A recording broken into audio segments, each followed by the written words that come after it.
Orang yang punya kelebihan diberikan pengetahuan tentang rahasia, dia juga bisa sombong. Ah, kamu masih kelas rendahan atau apa-apa gitu. Jadi selalu dia. Tapi kalau tujuannya cuma satu, hanya Allah Subhanahu wa taala, dia sudah tidak punya tidak punya kepentingan apapun. Udah. Pengen diakui orang lain enggak? Ya, dia cuma pengen diakui sebagai hamba Allah Subhanahu wa taala. Cuma itu. Sekarang dikasih amanat oleh Allah beli villa ya. Itu pasti pikirannya, bagaimana nanti saya mengatur villa ini ya? Nama pikiran lagi. Bener nggak Pak? Nama pikiran lagi, menyita waktu lagi. Saya harus belajar dari nol lagi.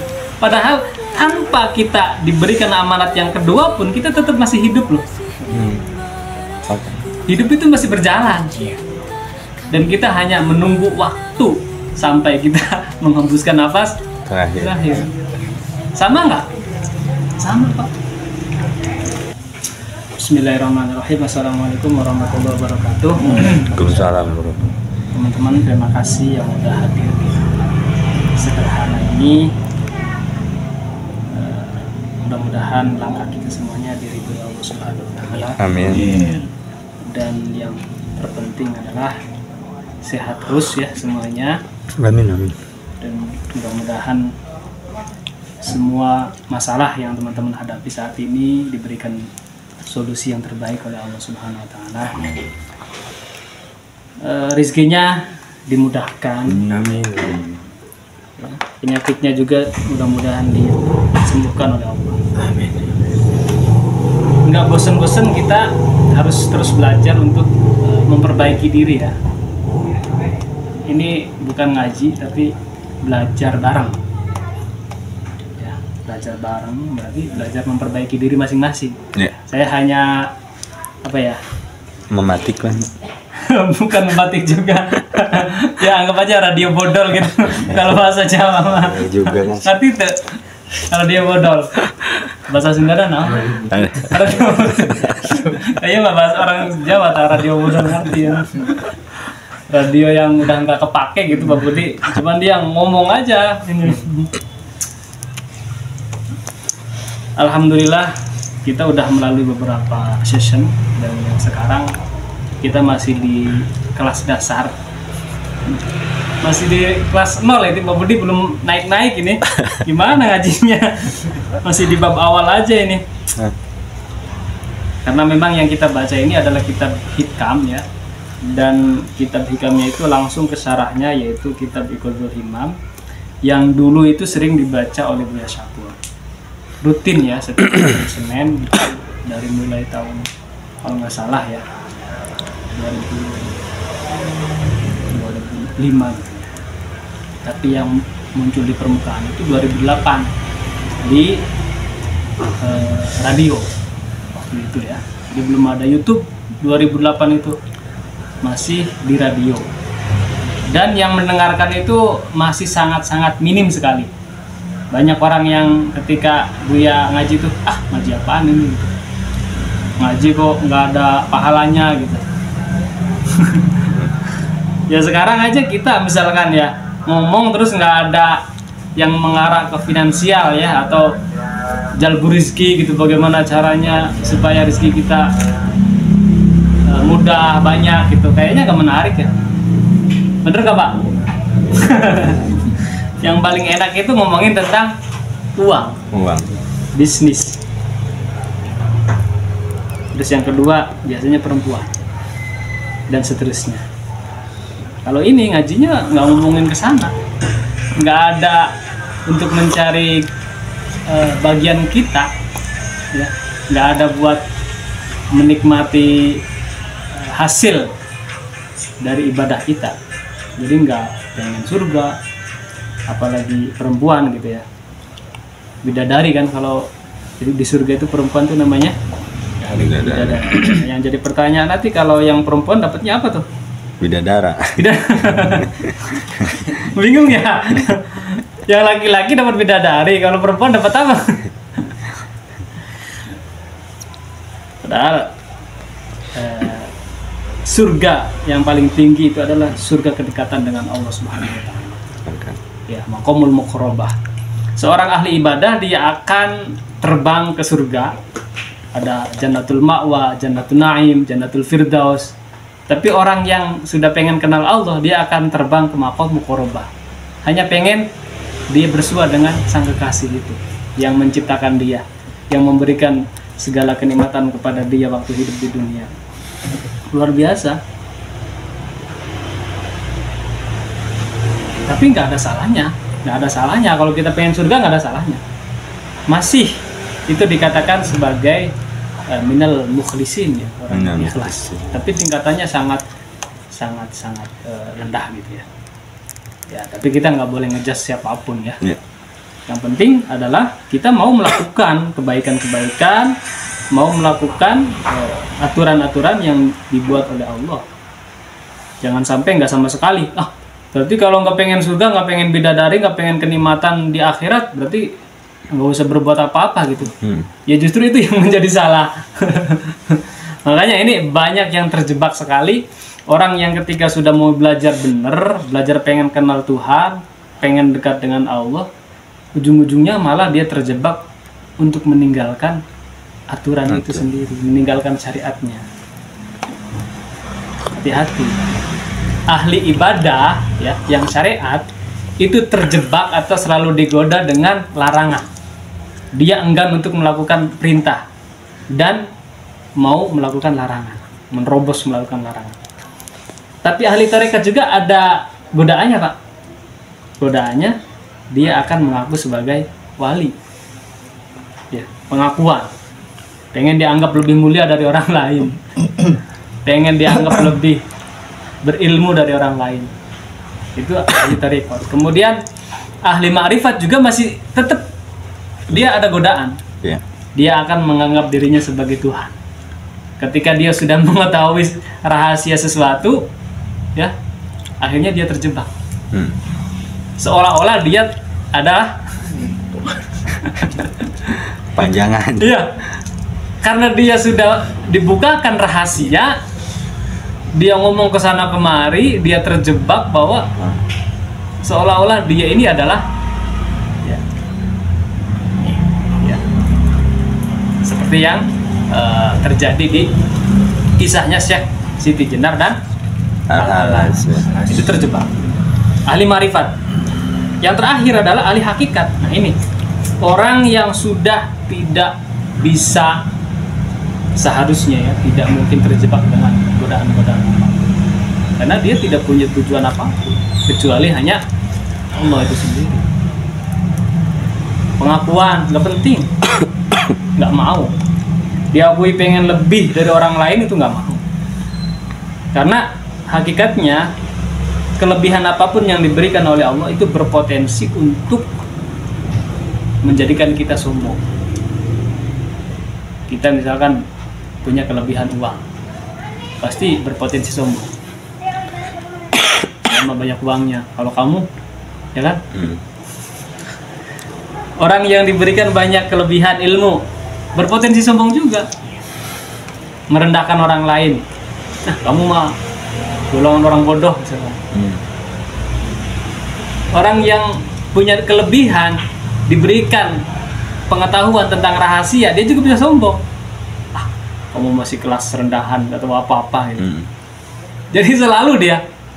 Tapi kalau tujuannya cuma satu, hanya Allah Subhanahu wa taala, dia sudah tidak punya tidak punya kepentingan apapun. Udah. Pengen diakui orang lain enggak. Ya, dia cuma pengen diakui sebagai hamba Allah Subhanahu wa taala. Cuma itu. Makanya kalimatnya rijalallah, ibadallah, rijalallah, alifuna, yajlin, kayak gitu. Oke teman-teman, mungkin untuk mempersingkat waktu, kita akan mulai kajian ini, melanjutkan pembahasan yang kemarin. Kemarin itu udah sampai di mana ya?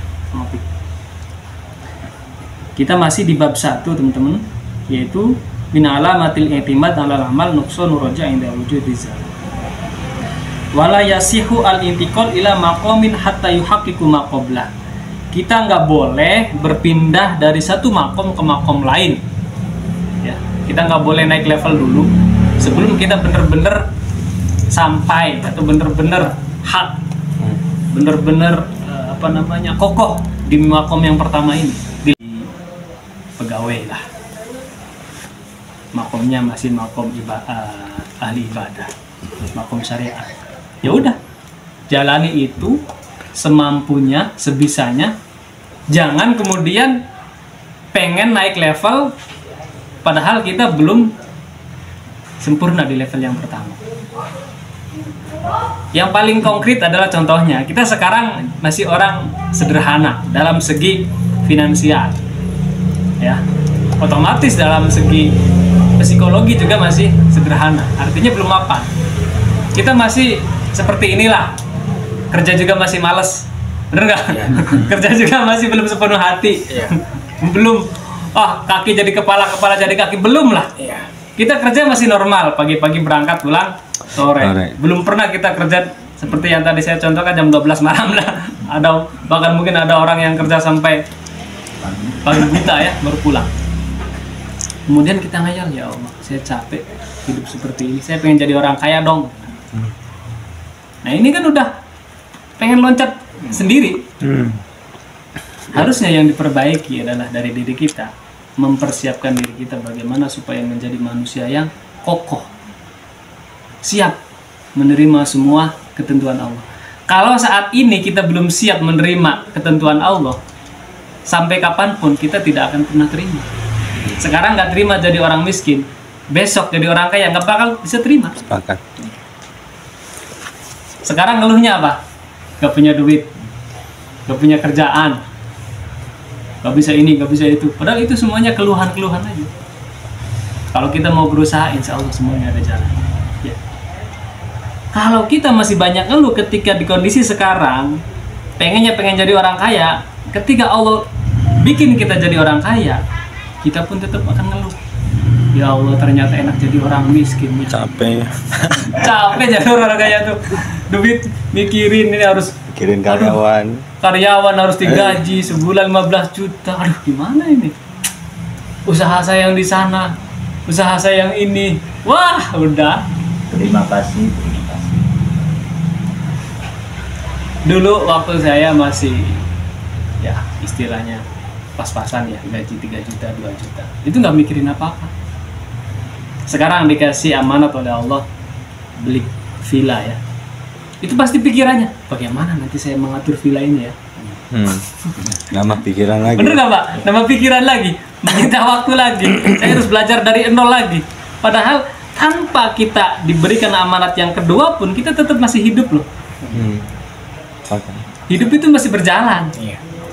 Dan kita hanya menunggu waktu sampai kita menghembuskan nafas terakhir. Sama nggak? Sama Pak. Yang berbeda itu hanya tampilan luar saja. Pada hakikatnya hati tetap sama.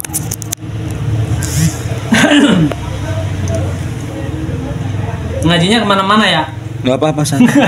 Jadi kalau ngaji kita menghikam tuh bisa dialihkan kemana aja. Nggak hanya di bab sholat, nggak hanya di bab ibadah. Sama. Di sini kalimatnya pun sangat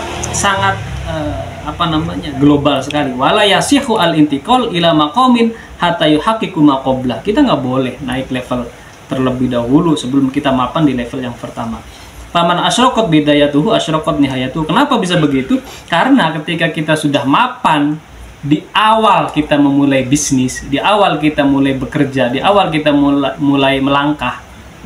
Kalau sekarang udah mapan nih, besok pun kita akan mapan. Kita nerima dengan semua pemberian Allah. Ya Allah, alhamdulillah.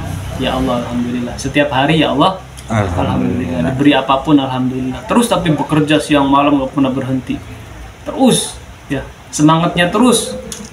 Besok pun ketika diberikan jadi orang kaya, itu terima. Jadi faman asyraqat bidayatuhu asyraqat nihayatuhu. Kalau awalnya itu mapan, ya, matang, insya Allah akhirnya pun matang. Kalau awalnya cemerlang, asrokot nihayatu, akhirnya pun akan cemerlang. Sepakat nggak Pak? Ya. Sepakat. Iya. Fala yang takilu ila amali thariqah hatta yuhaqqiqu amala syariah. Kita nggak boleh tuh berpindah dari syariat kemudian pengen ke amal thariqat. Ya. Sebelum kita mapan di syariat, artinya syariatnya harus dilakukan. Nggak boleh kita langsung ke thariqat, syariatnya ditinggalin. Hatta yuhaqqiqu itu maksudnya gimana? Wa tardo jawarihuhu ma'aha, anggota badan kita ini terbiasa melakukan syariat. Oke. Itu maksudnya tahqiq itu. Jadi bukan semuanya dikuasai Kang. Kan yang terjebak sekarang kan begitu. Kamu berani-berani ke thariqat, syariat aja belum bener gitu. Maksudnya mungkin bacaannya harus yang fasih dulu, terus hukum-hukumnya harus yang sunnah-sunnahnya semuanya gitu dipelajarin semua. Oh, ya sampai mati pun gak bakalan beres. Iya. Kalau hukum syariat, ya hukum fikih, sampai kita menghembuskan nafas terakhir itu nggak bakalan bisa selesai, karena itu adalah proses kehidupan, bener nggak? Iya. Hukum itu kan berjalan. Bagaimana maksudnya? Di sini jelas wataraddo jawarihu, anggota badan kita, diri kita ini terbiasa melakukan syariat. Sholat, waktunya sholat, ya udah sholat. Ya. Waktunya puasa, ya udah puasa. Waktunya haji, ya haji bagi yang mampu. Biasa gitu.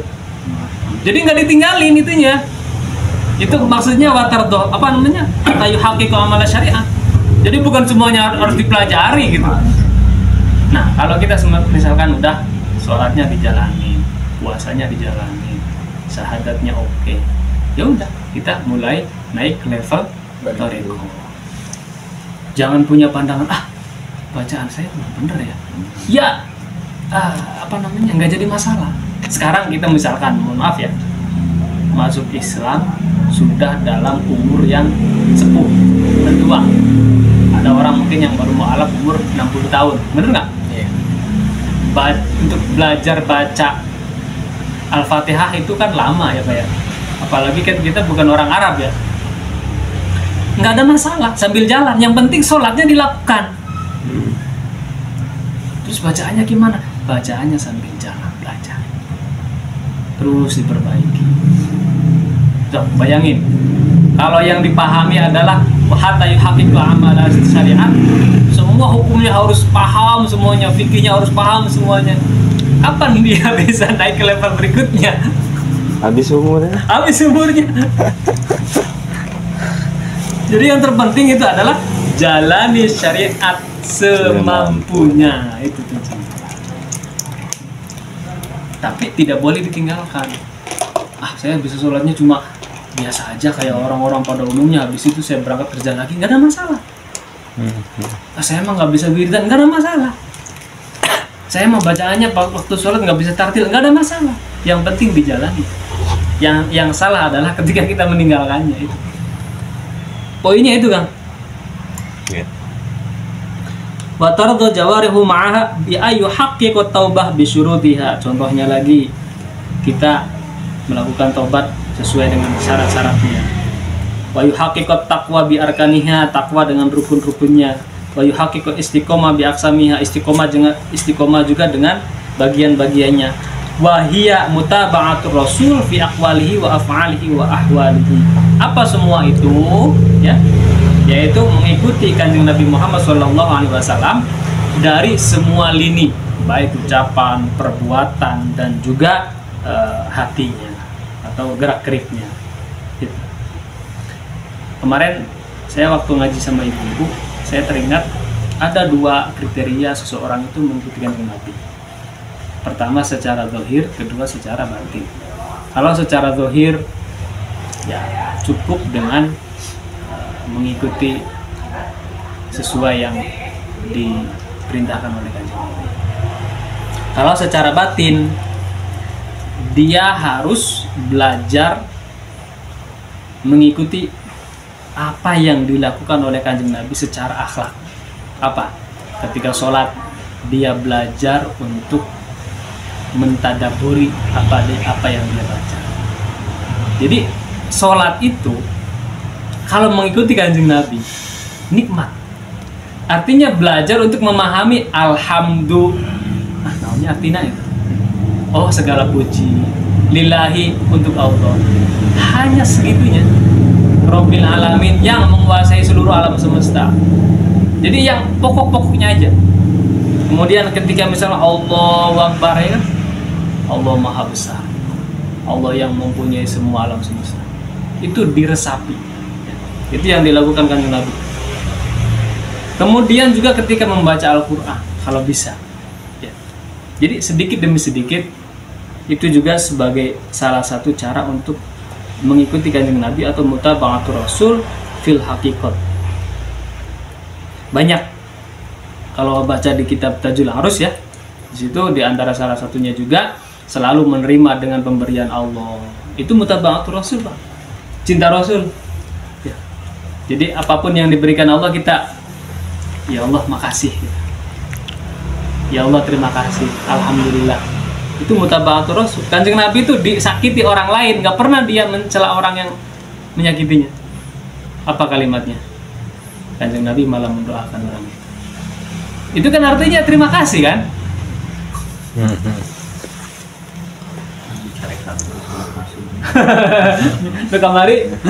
Anu kamari banyak viral. Gus Miftah, saya pengen langsung jadi orang kaya, sok marahin saya gitu.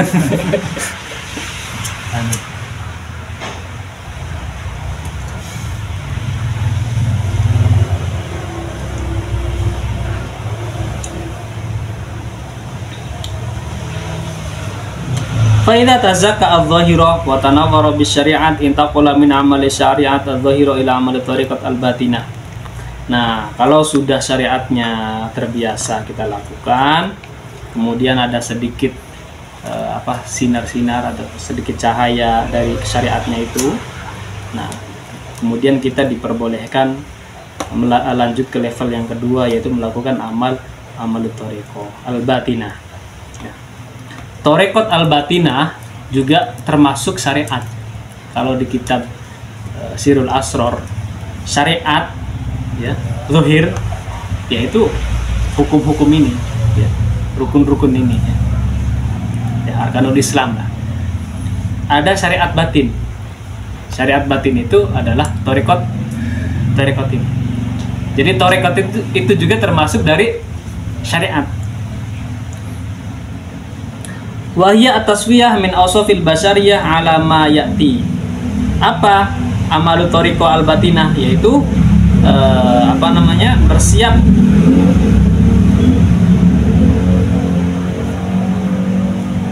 at-taswiyah min awsafil basyariyah ala ma ya'ti, ya. Bersiap untuk membersihkan diri dari sifat-sifat kemanusiaan pada umumnya, ya. Seperti yang akan dijelaskan.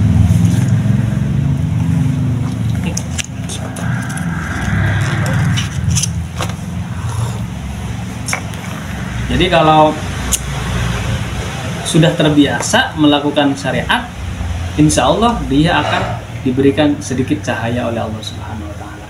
Di dalam Al-Quran dikatakan, Inna sholata tanha anil fahsya'i wal munkar. Ketika kita melakukan sholat, maka di situ akan ada, ya, pencegahan di dalam diri ini. Ya.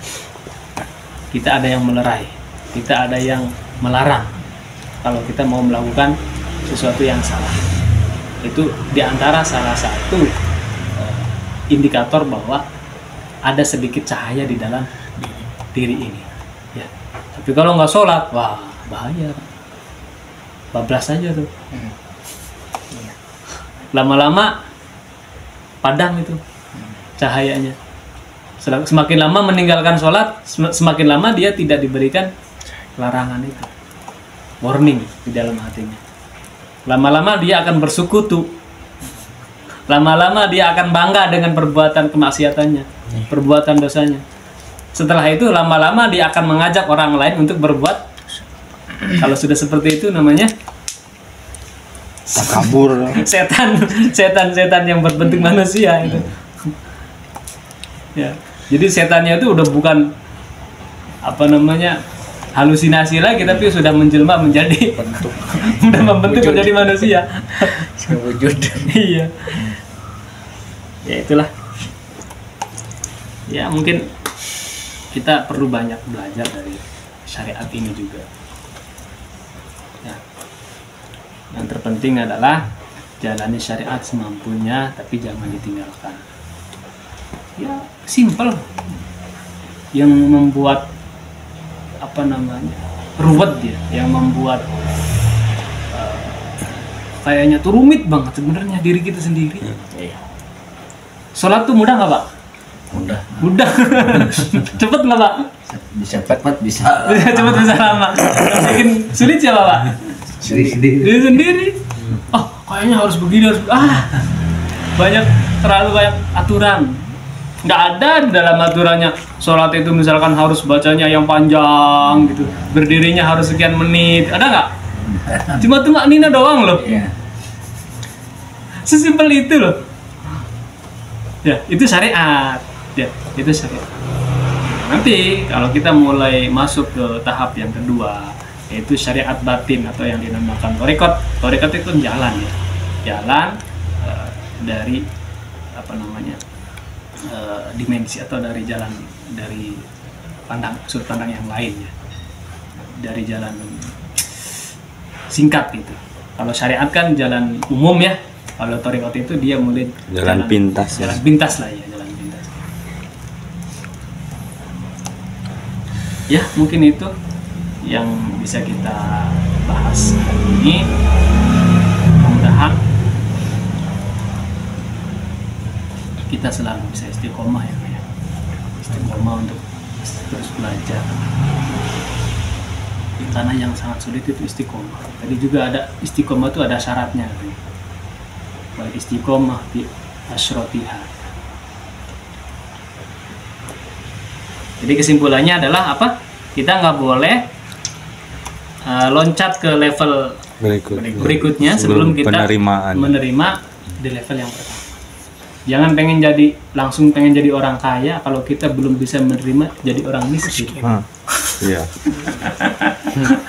ya kalau seandainya sekarang nggak nerima, sampai kapanpun kita tidak akan pernah bisa menerima. Kecewa ya. Dikasih sekarang istri 1, nggak nerima. Ya pengen 2 ya. Kalau udah 2 pengen 3 seterusnya. Pak Budi pengen Pak Budi kayak mulek. Kasihan nih sang rokoknya.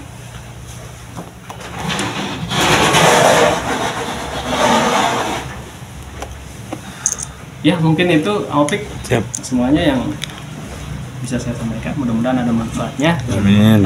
Kalau kita berarti keluar dari